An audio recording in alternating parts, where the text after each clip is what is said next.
Hello दोस्तों, मेरा नाम है AK। स्वागत है आपका द चिंतक में। आखिरी की वीडियो में हम लोगों ने देखा था कि कैसे कलाम साहब अपना काम शुरू कर देते हैं और धीरे धीरे चीज़ों को सीखते हुए आगे बढ़ते रहते हैं।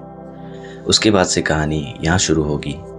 मेरा सुझाव ये रहेगा कि आप हेडफोन्स लगा लें अच्छे अनुभव के लिए।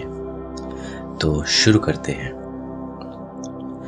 आगे कलाम साहब कहते हैं कि लेकिन कृष्ण मेनन की GEM को लेकर राय से भी सभी सहमत नहीं थे। हमने जो प्रयोग उपलब्ध पुर्जों और सामान से किए थे वे मेरे वरिष्ठ साथियों को ज़्यादा प्रभावित नहीं कर पाए। कई लोग तो हमें असंभव सपने के पीछे भागने वाले सनकी आविष्कारों का समूह कहने लगे। मजदूरों का नेता होने के नाते मैं खास निशाने पर था। मुझे एक देहाती समझा जाता था जिसे लगता था कि हवा में उड़ना उसी का काम है। मेरे खिलाफ बनी इस राय ने मेरे हमेशा आशावादी दिमाग को और मजबूती दी। ADE के कुछ वरिष्ठ वैज्ञानिकों की टिप्पणियां सुनकर मुझे 1896 में राइट ब्रदर्स पर लिखी जॉन रॉबिन्स की व्यंग्य कविता का याद आता है। सुई धागा, मोम हथौड़ा, बकल और स्क्रू और वो सब चीज़ों जो जीनियस लोग इस्तेमाल करते हैं। 2 चमगादड़ नमूने के लिए अजीब लोग, एक कोयले की अंगीठी और एक जोड़ी धौकनी। जब परियोजना को लगभग 1 साल हो चुका था तब रक्षा मंत्री कृष्ण मेनन ADE के एक नियमित दौरे पर आए। मैं उन्हें हमारी असेंबली शॉप में ले गया। वहाँ एक मेज़ पर GEM मॉडल के अलग अलग हिस्से रखे थे। यह मॉडल युद्ध क्षेत्र में उपयोग होने वाले एक व्यवहारिक होवरक्राफ्ट को विकसित करने के 1 साल के अथक प्रयासों का नतीजा था। मंत्री ने मुझसे एक के बाद एक सवाल पूछे और यह सुनिश्चित करना चाहते थे कि अगले साल के भीतर इसका परीक्षण उड़ान हो जाए। उन्होंने डॉक्टर मेदिरट्टा से कहा, कलाम के पास जो साधन हैं उनसे JEM की उड़ान संभव है। इस होवरक्राफ्ट का नाम नंदी रखा गया जो भगवान शिव के वाहन बैल के नाम पर था। एक प्रोटोटाइप होने के बावजूद हमारे सीमित संसाधनों को देखते हुए इसका आकार, बनावट और फिनिश हमारी उम्मीदों से कहीं बेहतर था।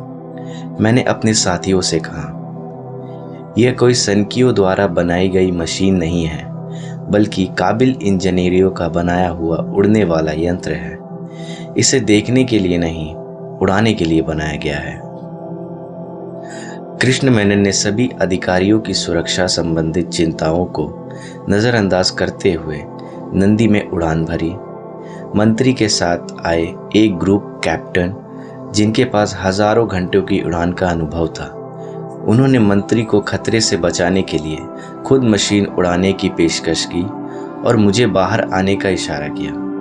मुझे अपनी बनाई हुई मशीन उड़ाने की पूरी क्षमता पर भरोसा था, इसलिए मैंने मना कर दिया। इस बिना शब्दों के संवाद को देखकर कृष्ण मेनन हंस पड़े और उस सुझाव को खारिज कर दिया। उन्होंने मुझे मशीन चालू करने का इशारा किया। वे बहुत खुश थे। उन्होंने कहा, आपने साबित कर दिया है कि होवरक्राफ्ट विकास की बुनियादी सीमाएं हल हो चुकी हैं। अब ज्यादा ताकतवर इंजन लगाए और दूसरी सवारी के लिए मुझे बुलाएं।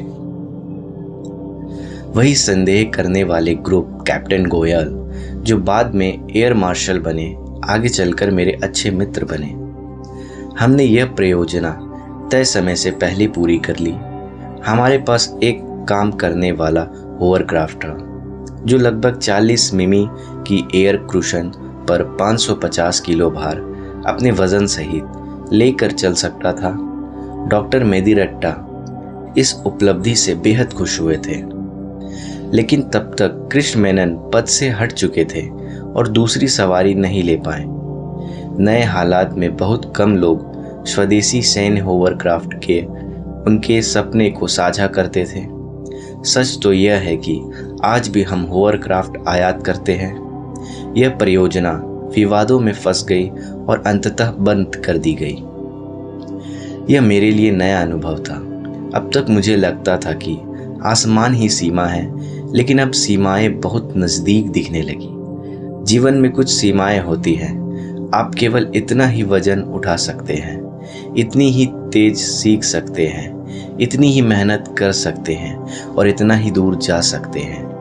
मैं इस सच्चाई को स्वीकार करने को तैयार नहीं था। मैंने नंदी से अपना दिल और जान लगा दी थी। यह सोच से परे था कि इसका इस्तेमाल ही ना हो। मैं निशार और टूट सा गया। इसी उलझन के समय बचपन की याद लौट आई और उनमें मुझे एक नए अर्थ दिखाई दिए। पक्षी शास्त्री कहा करते थे, सत्य की खोज करो, सत्य तुम्हें मुक्त करेगा। बाइबल में भी लिखा है, मांगो और तुम्हें मिलेगा।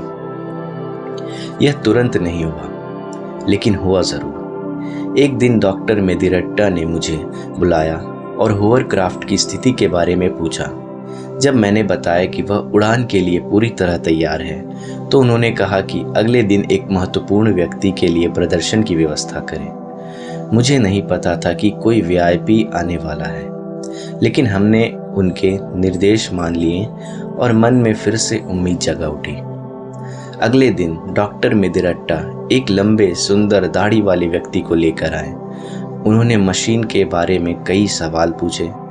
उनकी सोच की स्पष्टता और वस्तुनिष्ठता ने मुझे प्रभावित किया। उन्होंने पूछा, क्या आप मुझे इसमें घुमा सकते हो? मुझे बेहद खुशी हुई। आखिरकार कोई तो मेरे काम में दिलचस्पी ले रहा है। हम कुछ सिस्टमीटर जमीन के ऊपर करीब 10 मिनट तक होवरक्राफ्ट में घूमे। हम उड़ नहीं रहे थे, लेकिन हवा में तेज जरूर रहे थे। उन्होंने मेरे बारे में कुछ सवाल पूछे, सवारी के लिए धन्यवाद दिया और जाते जाते अपना परिचय दिया। वे थे professor MGK Menon, Tata institute of fundamental research के निर्देशक। एक हफ्ते बाद मुझे भारतीय अंतरिक्ष अनुसंधान समिति से रॉकेट इंजीनियरिंग के पद के लिए इंटरव्यू का बुलावा मिला। उस समय मैं बस इतना जानता था कि इंस्कोपर TIFR के वैज्ञानिकों से मिलकर बना था और भारत में अंतरिक्ष अनुसंधान को संगठित करने के लिए बनाया गया था। मैं बॉम्बे, जो अब मुंबई हो चुका है, इंटरव्यू देने गया। मुझे नहीं पता था कि किस तरह के सवाल पूछे जाएंगे। न पढ़ने का समय मिला था, न किसी अनुभवी से बात करने का। लक्ष्मण शास्त्री की आवाज में भगवद गीता की पंक्तियों मेरे कानों में गूंजने लगी। सभी प्राणी मोह में जन्म लेते हैं, इच्छा और द्वेष से उत्पन्न द्वंद्व से घिरे रहते हैं, लेकिन जिनके कर्म शुद्ध हो जाते हैं वे इन द्वंद्वों से मुक्त होकर अडिग श्रद्धा से मेरी उपासना करते हैं। मैंने खुद से कहा, जीतने का सबसे अच्छा तरीका है जीत की जरूरत ही ना महसूस करना। सबसे अच्छा प्रदर्शन तब होता है जब मन शांत हो और संदेह ना हो। मैंने तय किया कि जो होगा देखा जाएगा। प्रोफेसर मेनन की यात्रा और इंटरव्यू का बुलावा मेरी योजना का हिस्सा नहीं थे, इसलिए यही सब सही सोच है। मेरा interview doctor Vikram Sarabhai, professor MGK Menon और परमाणु ऊर्जा आयोग के उप सचिव श्री शराफ ने लिया। कमरे में घुसते ही मुझे उनकी गर्मजोशी महसूस हुई। खासकर डॉक्टर साराभाई की विनम्रता से मुझे छू लिया। उनमें वह घमंड या संरक्षण भाव नहीं था जो अक्सर वरिष्ठ लोग युवाओं से बात करने के समय दिखाते हैं। उनके सवाल मेरे ज्ञान को परखने के लिए नहीं थे, बल्कि मेरी संभावनाओं को समझने के लिए थे। वे मुझे किसी बड़े संदर्भ में देख रहे थे। वह मुलाकात मेरे लिए सच का एक क्षण थी, जहां मेरा सपना एक बहुत बड़े व्यक्ति के सपने में समा गया। फिलहाल इस वीडियो के लिए इतना ही। इसके आगे की कहानी इसके अगले वीडियो में ज़रूर जारी रहेगी। तब तक के लिए आप विंग्स ऑफ फायर के सफ़र में बने रहें। अपना ध्यान रखें। वीडियो पसंद आई हो तो इस वीडियो को लाइक कर दें, सब्सक्राइब कर दें, शेयर कर दें। धन्यवाद।